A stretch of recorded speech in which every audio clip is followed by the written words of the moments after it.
Scientific Committee from the perspective of a historian? Well, first of all, I'm very honored to be on the committee. I've been working with Father Desbois for some years now, and it's wonderful that his program now is becoming much more formalized with the establishment of such a committee. It was very important.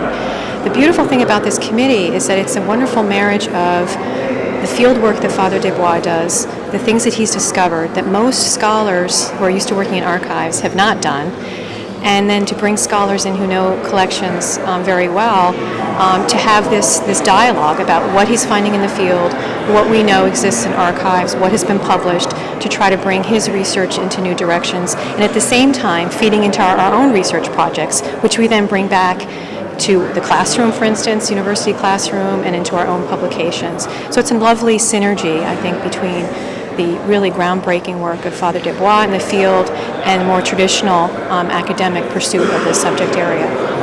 What is it that is unique about Jihad's work from your perspective? Well, first of all, if we rely solely on the documents, which can put us in certain places, which he has been doing, for instance, with the Extraordinary Commission reports, he's been able to pinpoint where some of these mass graves are. That's not enough. You have to go to those locations. You have to see the terrain. You have to talk with the people in those communities to really piece together what happened. Because of course this was not documented by the Germans. They had no, intent to document this crime. They wanted to conceal it, and especially that level of detail. And so the kind of field work that he's doing is absolutely essential. These stories that he's bringing back from the field fill out the picture of the social history of the communities, of the lost communities, of the interaction of Jews with non-Jews and other victim groups, and again, this is just not well represented in the documentation, and that's why his work is so urgent. Because these witnesses are passing, and we need to start with these stories in order to raise new questions, look at the history in new ways, and even go back to the archives and understand the material in different ways. Today, for instance, during the meeting, he mentioned something which I didn't know about, and that was in the context of Transnistria, of the Romanian occupation, that many of the local inhabitants who were involved in the massacres were part of a very well-documented administrative system. They were given these little kind of slips of paper which documented their participation in these massacres. This doesn't exist in the German record as far as I know. And so suddenly we have a piece of paper, a paper trail as it were, to an event and to the local occurrence of the local population. Now I have that information, now I go back to the archives, and I will look for those little slips of paper, and I will try to figure out how they fit into the history of the Holocaust and the history of the administration of it. So can you talk a little bit about what will be the long-term impact or legacy of the work that Jihad is doing?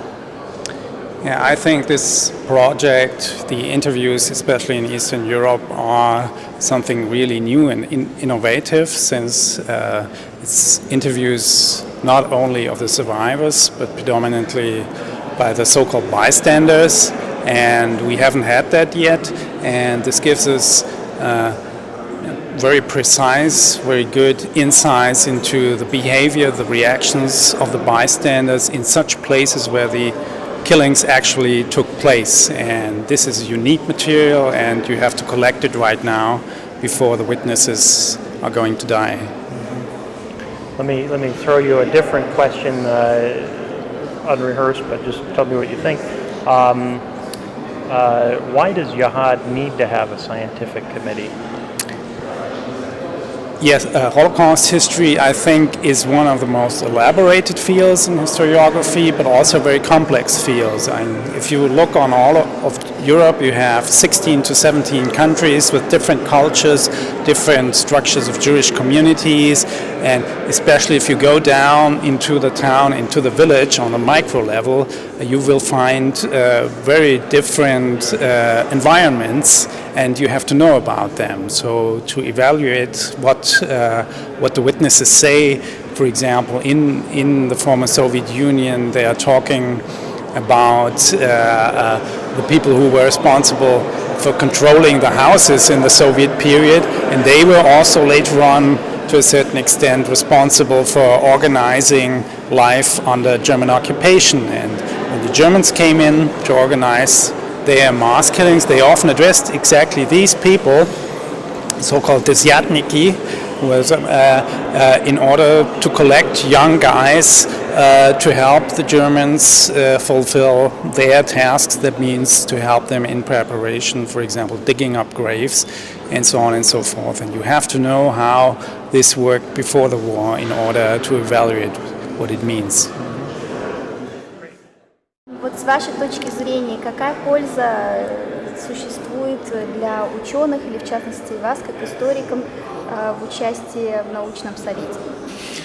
Я думаю, что не только для меня, как для историка, я также думаю, что также для историков и ученых из других стран участие в научном совете, который существует при Яхат и Нунум, во-первых, оно нас обогащает в научном смысле слова.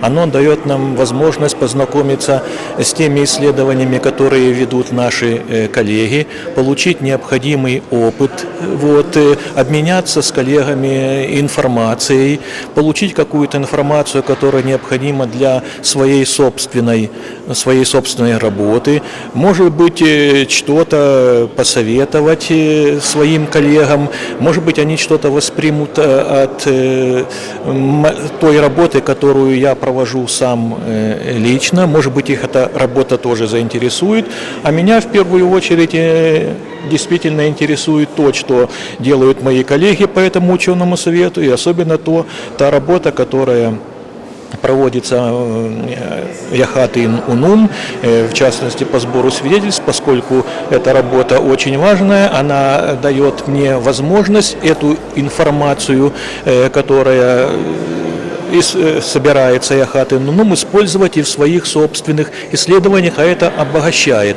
эти мои собственные исследования, поднимает их на более высокий научный уровень. Вот я думаю, что именно вот в этом именно как раз в поднятии, в повышении научного уровня исследований как раз состоит главная особенность и главное значение нашего общения в рамках научного совета.